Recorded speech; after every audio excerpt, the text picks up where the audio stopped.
Hello,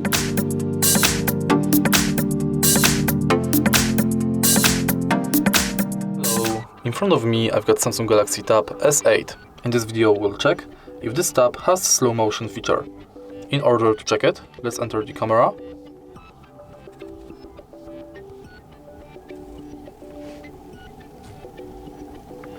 Go to More and search for slow motion.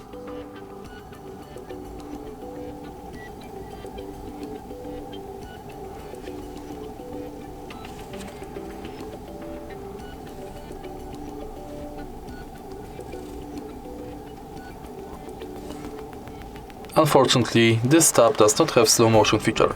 If you find this video helpful, please leave like, comment and subscribe.